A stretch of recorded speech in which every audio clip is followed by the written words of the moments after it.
Magandang araw mga katulong. So off day na naman ang katulong nyo. So samahan nyo lang ako sa kaganapang sa araw na ito. So ito na nga naman, late na naman na lumabas yung katulong nyo dahil nga kaya aga is binisita na naman ng mga langgam yung bahay ng amo ko. Kahit na malinis naman pero nandyan sila. Hindi ko nga alam kung anong hinahanap nila. So, hinintay ko muna na mawala yung mga langgam sa mga pinagpupwestuhan nila. Saka na lang ako umalis ng bahay. Nagtaka pa nga yung amo ko nang ginising ko siya na bakit daw hindi pa ako nakaalis ng bahay, sobrang late na. Kaya yun, yung katulong nyo ngayong araw hindi na makapagsimba. So, ngayong umaga is konting gala lang tayo mga katulong. Pumunta muna tayo doon sa may orchard kasi nga may bibili na rin din yung katulong nyo para sa kanyang susuotin para sa kanilang Christmas party. So, kulang pa kasi yung mga gamit na kailangan niyang bilhin. Kaya ito, lumabas na tayo dito sa may condo para papunta doon sa may bus stop at makapagsakay ng train papunta doon sa may orchard.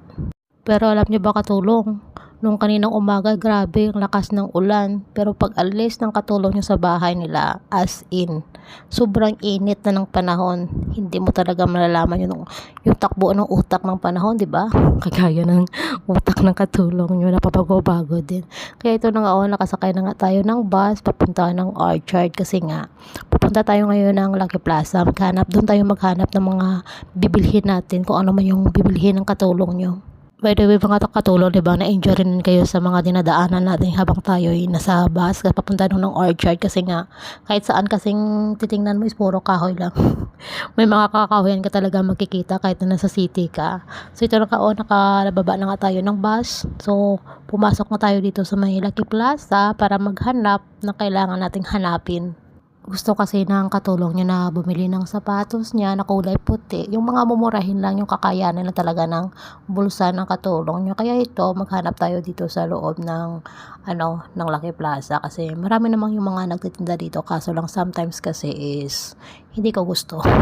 So ito na nga, umakyat baba lang siya yung ginawa ng katulong niya. Paikot-ikot na yan sa loob ng Lucky Plaza hanggang sa makita yung mga hinahanap niya. Pero ang isa pa rin yung rason kung bakit umakyat tayo dito sa may third floor kasi nga yung pinsan ko kasi nagpapahanap ng kortina dyan. Ang problema lang, every time na dumaan ako dito sa binilhan namin kortina before na nandito pa yung pinsan ko is hindi na mga magaganda yung mga kortina ang tinitinda nila. Kaya yun, nag-ano lang naman ako, nagpabaka sakali lang kung bumalik na yung mga magagandang kortina ang tinitinda nila, kagaya ng mga binibili before namin dito ng pinsan ko. Pero di pa rin din tayo pinalad mga katulong, wala pa rin tayo dyan makitang magandang mga kortena. Kaya ito, naganap-hanap na lang ng mga ibang bibilihin yung mga katulong yun. Instead na sapatos yung bibilihin niya is ito, nakapasok niya dito sa mga nagtitinda ng mga bra tsaka mga panty.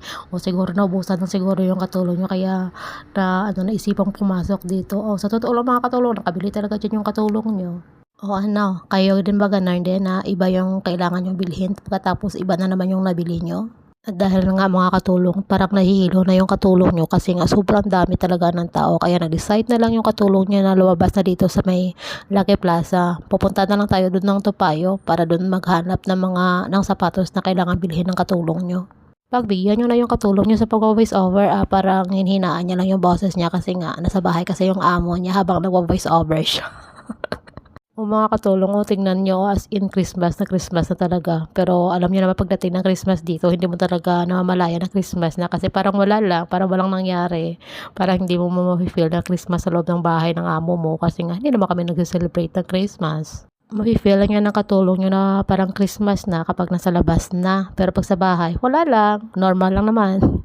So, bago tayo pumunta ng Topayo, dadaan muna tayo dito sa isa kong paboritong lugar. Alam nyo na yung parati kayo ng kasusubaybay sa katulong nyo. Hindi sa pa ba naman, hindi sa CR dito. Kasi nga, napakaganda kasi ng toilet dito sa may Iron Orchard. Tapos, malinis pa. Kaya,